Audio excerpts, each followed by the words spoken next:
तो hello student, कैसे हैं आप लोग। मैं आशा करता हूं कि आप लोग बहुत ही अच्छे होंगे। तो फ्रेंड्स, आज हम पढ़ने वाले नागरिक शास्त्र यानी सिविक्स के फर्स्ट चैप्टर, जिसका नाम है दो ध्रुवीयता का अंत। तो चलिए फर्स्ट चैप्टर को पढ़ना शुरू करते हैं, लेकिन आप लोग पहले इसको लाइक कर दीजिए, तभी मुझे पता चलेगा कि मेरे सिविक्स के छात्र कितने हैं।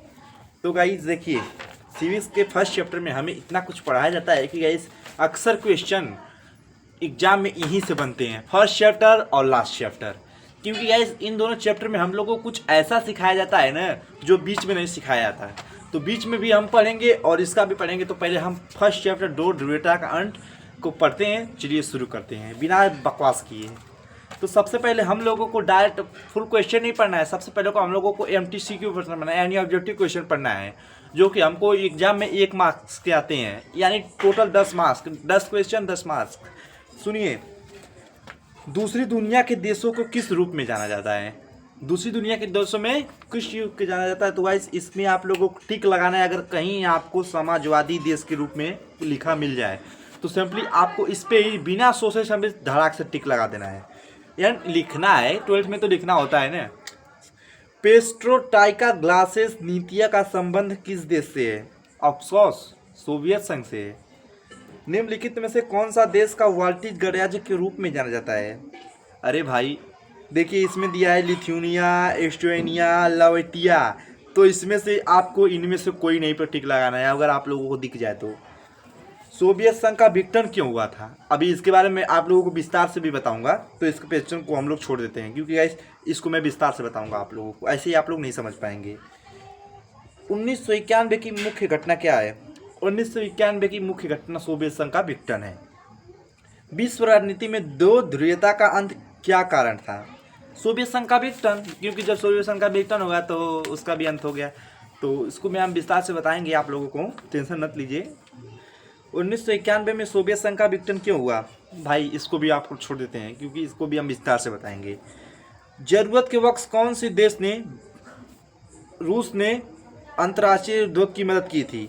यानी जरूरत को भारतीय अंतरिक्ष उद्योग की मदद की रूस ने रॉकेट देखे, उसका नाम क्या है? तो उसका नाम है क्रायोजेनिक रॉकेट। द्वितीय विश्व युद्ध के पश्चात विश्व राजनीतिक में कौन सा दो महाशक्तियों का उदय हुआ? सोवियत संघ विघटन, संयुक्त राज्य अमेरिका। आपको कहीं भी US लिखा दिया मिल जाए ना, तो आप लोग उस पर टिक लगा दीजिए। पूर्व सोवियत संघ का कौन सा गणराज्य इस समय रूस के साथ युद्धग्रस्त कर रहा था? यूक्रेन। सोवियत संघ के विघटन के समय क्या राष्ट्रपति कौन था?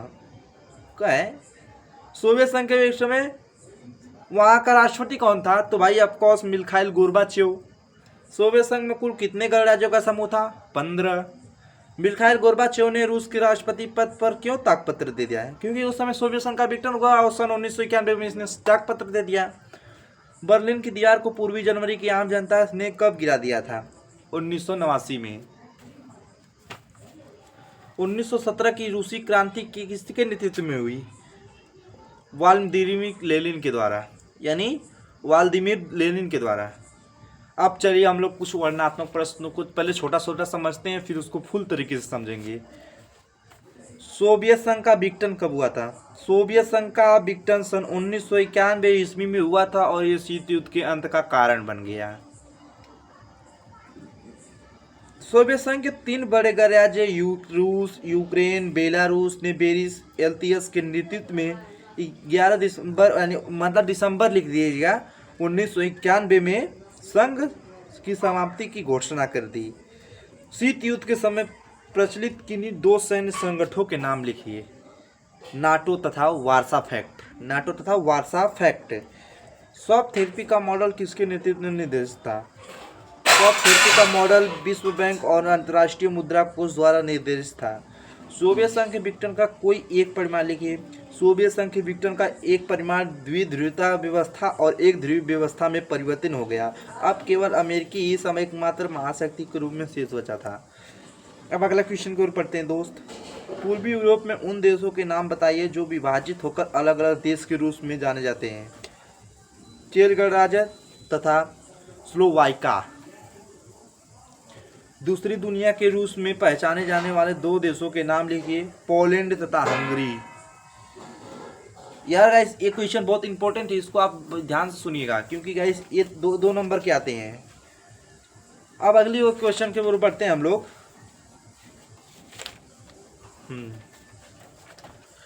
सोवियत संघ के विघटन के क्या कारण थे? सोवियत संघ का विघटन क्यों हुआ? सोवियत संघ का विघटन कब हुआ?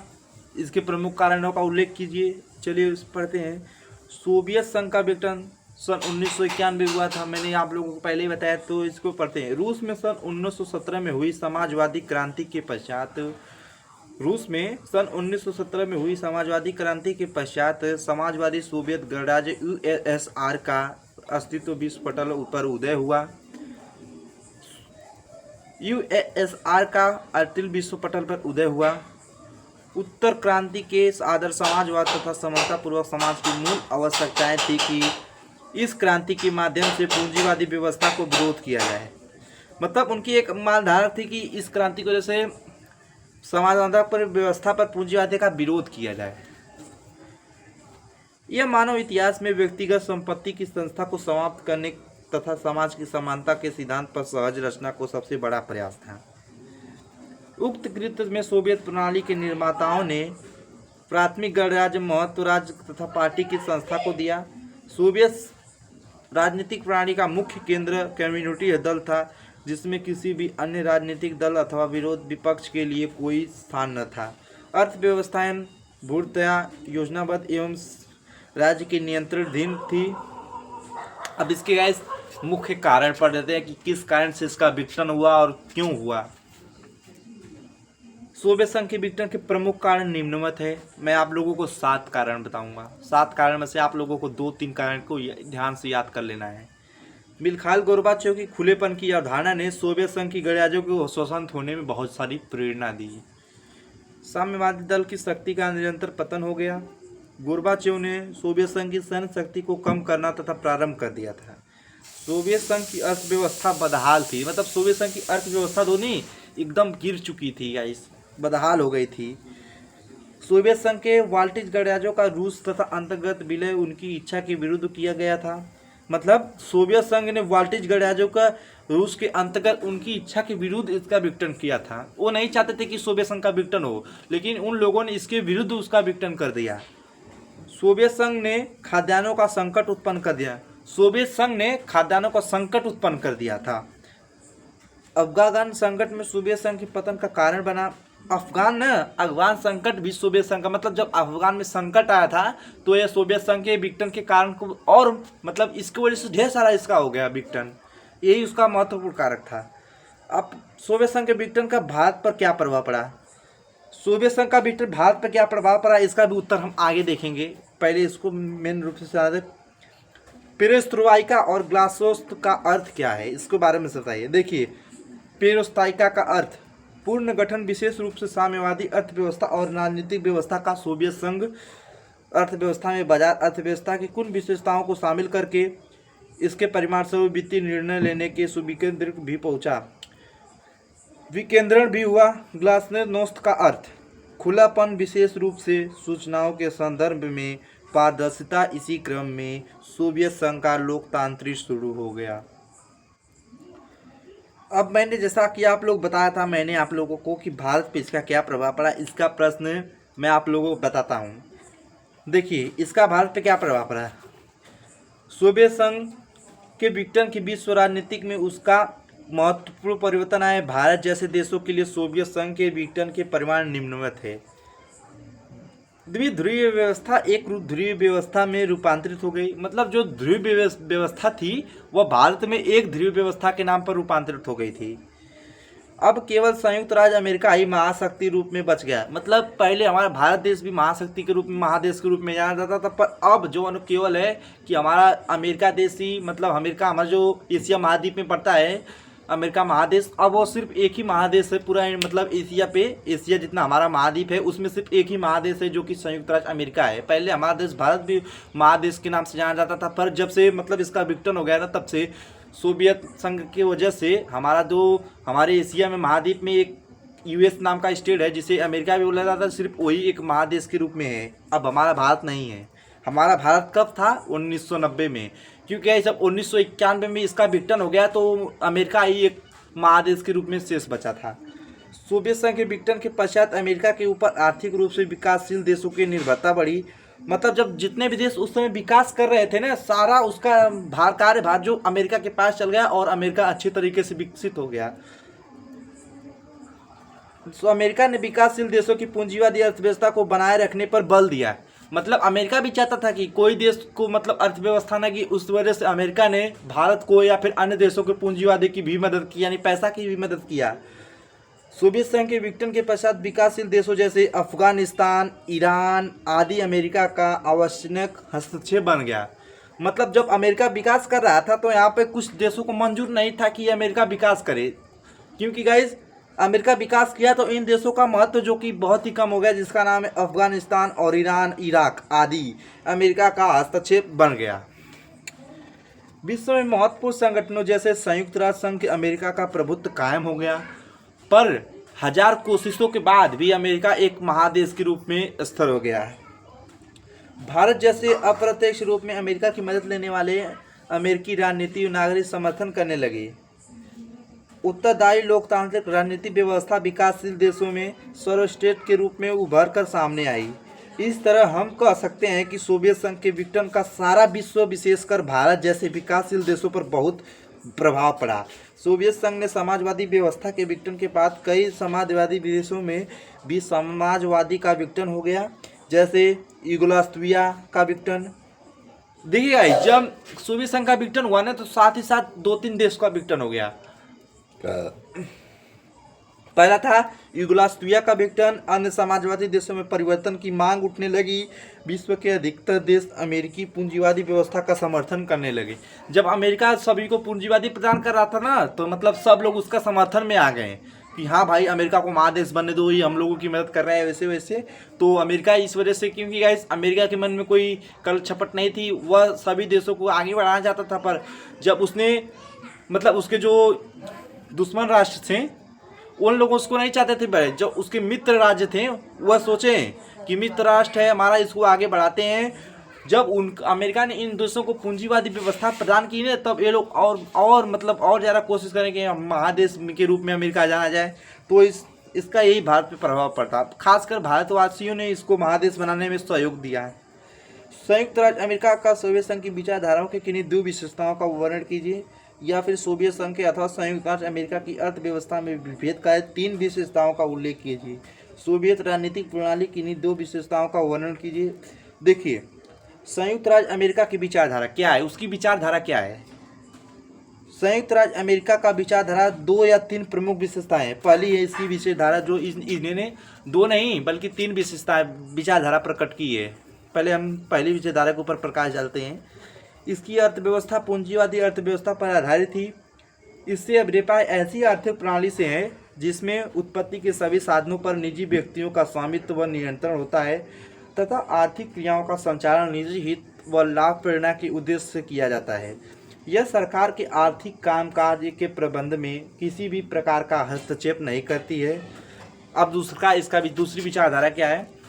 अमेरिकी की आर्थिक प्रबलता उसकी ढांचागत ताकत यानी वैश्विक अर्थव्यवस्था को एक खास शक्ल की ताकत से जुड़ी रही है। और इसकी भीतर की विचारधारा क्या है। अमेरिका की ताकत और प्रतिष्ठा की यश पाने से अब पूंजीवादी अर्थव्यवस्था अंतर्राष्ट्रीय स्तर पर प्रभुत्वशाली अर्थव्यवस्था से है। विश्व बैंक और अंतर्राष्ट्रीय मुद्रा कोष जैसी संस्थाएं विभिन्न देशों की ताकत और सलाहकार बन गई, क्योंकि इन देशों का पूंजीवादी की ओर कदम बढ़ाने के लिए इन संस्थाओं ने कर्ज दिया है। पूंजीवादी व्यवस्था को अपनाने के लिए वित्तीय खुलापन, मुद्राओं की आपसी परिवर्तनीयता और मुख्य व्यापार की नीति महत्वपूर्ण मानी गई थी।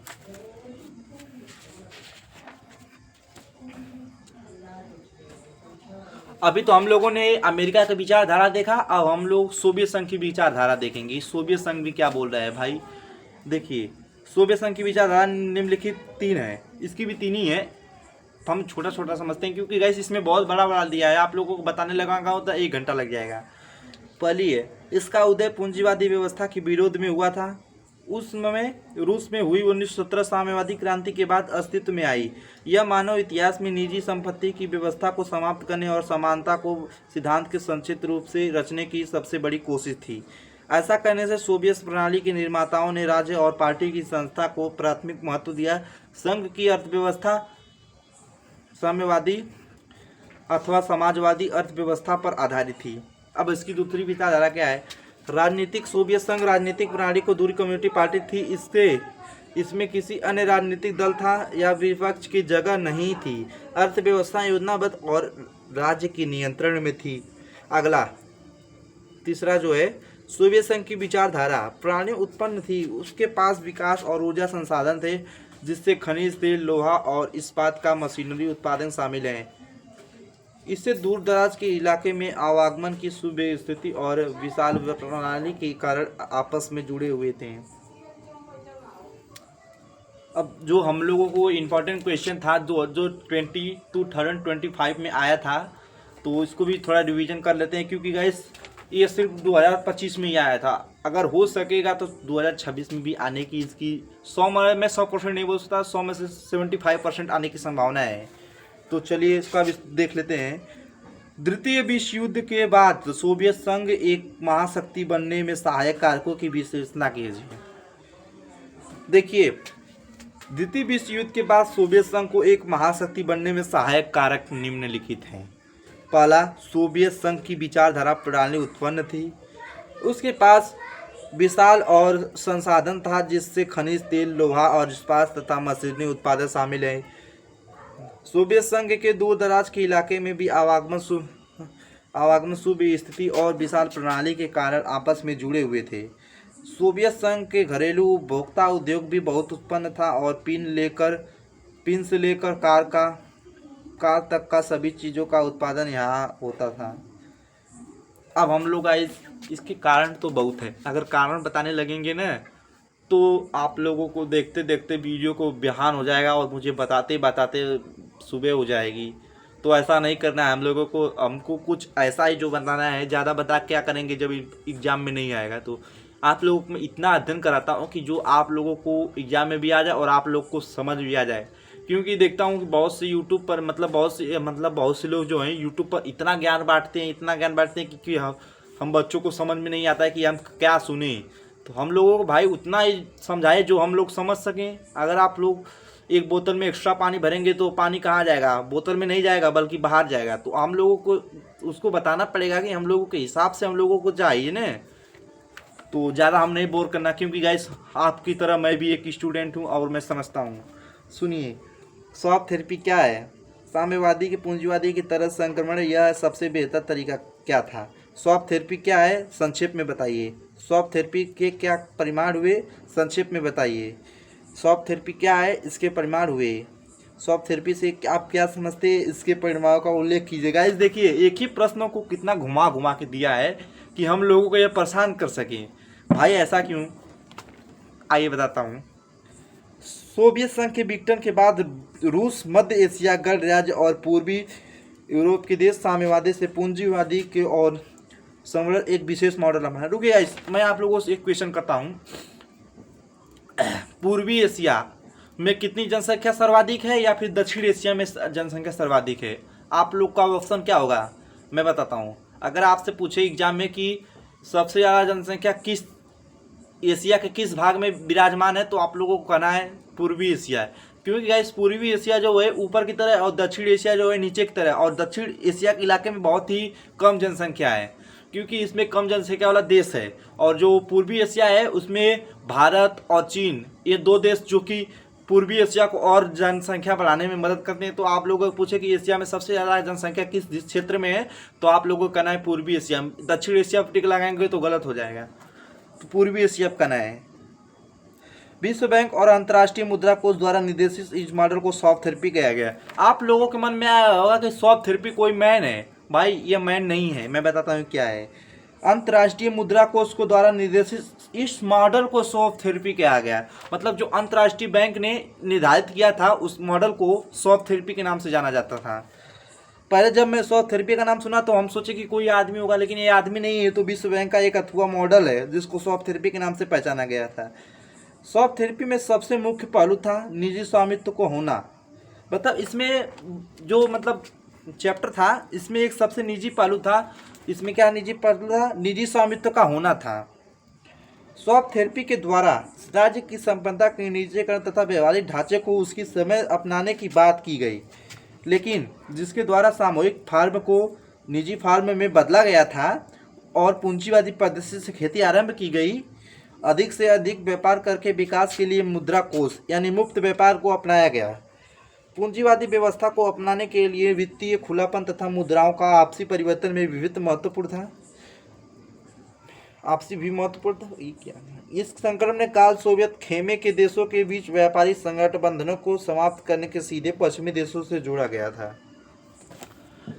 गाइस आप लोगों ने समझ लिया, क्योंकि गाइस मैं आप लोगों को वीडियो के बीच बीच में कुछ क्वेश्चन बता रहा है जो कि आप लोगों की एग्जाम में आएगा और 2 नंबर लेके चला जाएगा अगर नहीं बताएंगे तो।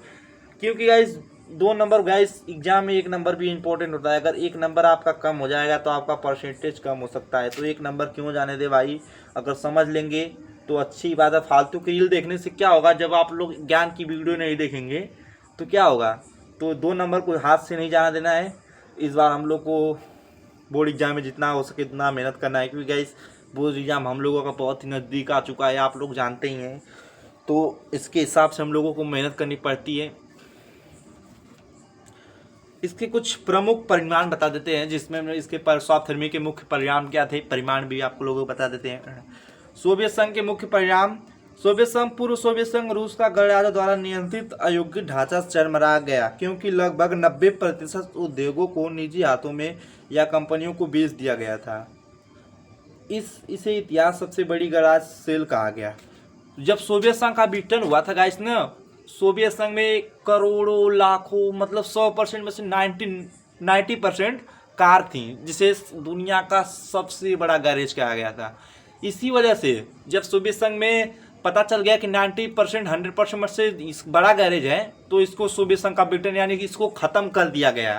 क्योंकि गाइस अगर ये ख़त्म नहीं होता तो मतलब सारी कार उसी में रहती, और जो कार में थी उसमें वह भारतवासी या फिर अन्य देशवासियों को बांट दी गई थी। महाबिक्री के भाग लेने के लिए सभी नागरिकों को अधिकार पत्र दिए गए थे।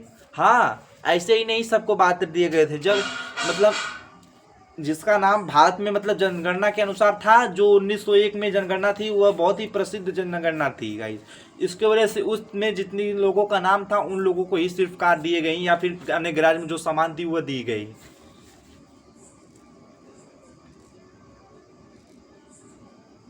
रूसी में मुद्रा कोष की गिरावट आने से मुद्रा कोषी इतनी ज़्यादा बढ़ गई थी, लोगों की जमा पूंजी जाती रही। सामूहिक पूंजी खेती प्रणाली समाप्त होने की खाद्यान्न सुरक्षा मौजूद नहीं रही और खाद्यान्न का आयतन करना पड़ रहा था।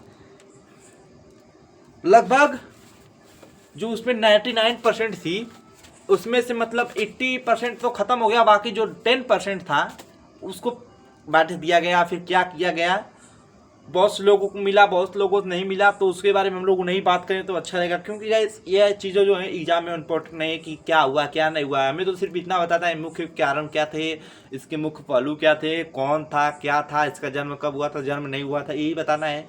तो आप लोगों से मैं पूछता हूँ कि शीत युद्ध कौन था। अगर आप लोग अभी मैंने बताया था 10-5 मिनट पहले बताया था कि आप लोगों को शीत युद्ध किसे कहा गया, नहीं पता है कमेंट करिए फटाफट, देखते हैं किसका कमेंट आता है। हाँ तो भाई लोग आप लोग गलत जवाब मत दीजिए, सही जवाब दीजिए फटाफट से। तो भाई चलिए आपको मैं बता देता हूँ कि शॉक थेरेपी विश्व बैंक पटल के मॉडल को कहा गया था। यही आप लोग नहीं भूल गए, दिमाग में रखिए जो मैं बता रहा हूँ। तो गाइस हमने इसका सारा परिणाम भी पढ़ लिया और सारा पहलू भी पढ़ लिया, शॉक थेरेपी कौन था ये भी जान लिया। अब अगली ओर बढ़ते हैं, सोवियत संघ की प्रमुख विशेषताओं का उल्लेख कीजिए। अभी तक हम लोगों ने परिणाम का ही उल्लेख किया था, अब हम लोगों ने सोवियत संघ की विशेषताओं का भी उल्लेख करेंगे। पहली इसकी विशेषता है, सोवियत संघ राजनीतिक प्रणाली को दूरी कम्युनिटी पार्टी से थी। इस दल को लगभग सभी संस्थाओं पर गहरा नियंत्रण था।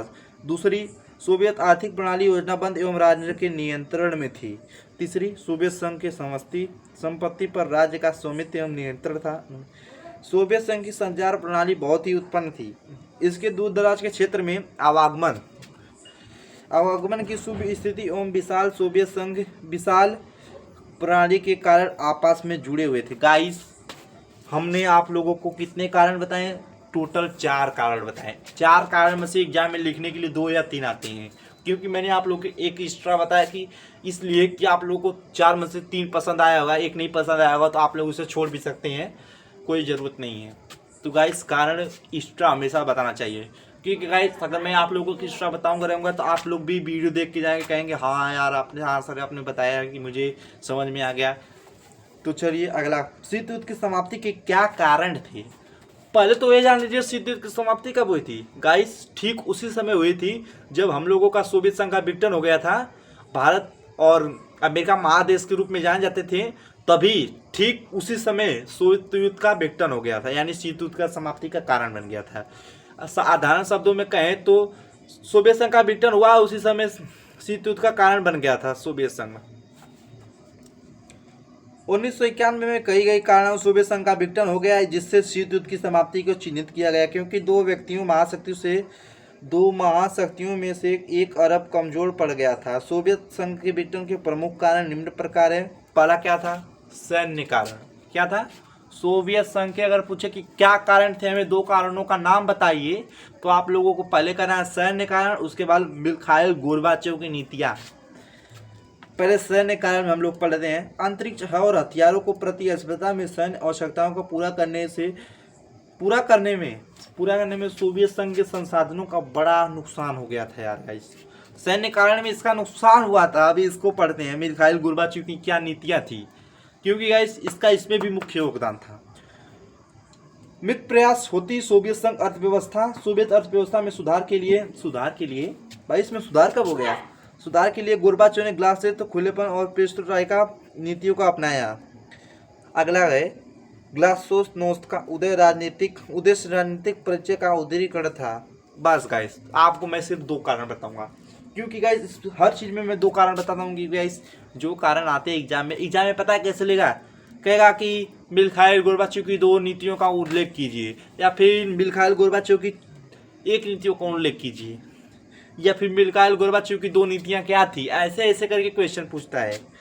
अब सैन्य कारण में पूछेगा कि सैन्य कारण क्या था, इसको संक्षेप में समझाइए। तो गाइस इसको आप लोग संक्षेप बहुत आसानी से समझा सकते हैं। क्या समझाएंगे कि अंतरिक्ष और हथियारों की प्रतिस्पर्धा को ही सैन्य अक्षाओं को पूरा करने में सोवियत संघ के संसाधनों का बड़ा नुकसान हो गया था। बस यही बोलना है और क्या। अब पढ़ते हैं गाइस हम लोग इसको कुछ विस्तार में। गाइस अफगानिस्तान का युद्ध भी हुआ था, उसी में थे। सोवियत अफगान युद्ध 1979 और 1989 तक चला। सोवियत संघ के विघटन का एक अन्य महत्वपूर्ण कारण था कि इसने सोवियत संघ की भी आर्थिक और सैन्य साधनों में काफ़ी क्षति पहुंचाई थी। अब हम लोग सोवियत संघ में जितने भी कारण मैंने आप लोगों को शॉर्ट में बताएं, अब उन सभी कारणों को मैं एक चैप्टर में सुनाऊंगा, क्योंकि आएगा 250 शब्द में लिखने के लिए, या फिर 100 शब्द में लिखने के लिए, 150 शब्द में लिखने के लिए, तो आप लोग आराम से लिख सकते हैं गाइस। मिखाइल गोर्बाचेव सोवियत संघ के अंतिम राष्ट्रपति थे। मिखाइल गोर्बाचेव कौन था मिखाइल गोर्बाचेव? यह सोवियत संघ के अंतरिक्ष राष्ट्रपति थे। सोवियत संघ किसे कहा जा रहा है, अमेरिका को कहा जा रहा है भाई। 1985 मार्च के सोवियत संघ के मार्च 1985 में सोवियत संघ की कम्युनिटी पार्टी के महासचिव बने। गोर्बाचेव ने समाजवादी व्यवस्थाओं से सुधार करना चाहा। पश्चिम के देशों द्वारा सूचना प्रौद्योगिकी क्षेत्र के क्रांति प्रगति हो रही थी। सोवियत संघ को इस प्रतिस्पर्धा के अंतर्गत लाने के सुधारों की आवश्यकता थी। बस गाइस आज के लिए इतना ही गाइस, मिलते हैं नेक्स्ट ब्लॉग में। जय हिंद, जय भारत, जय माता सरस्वती।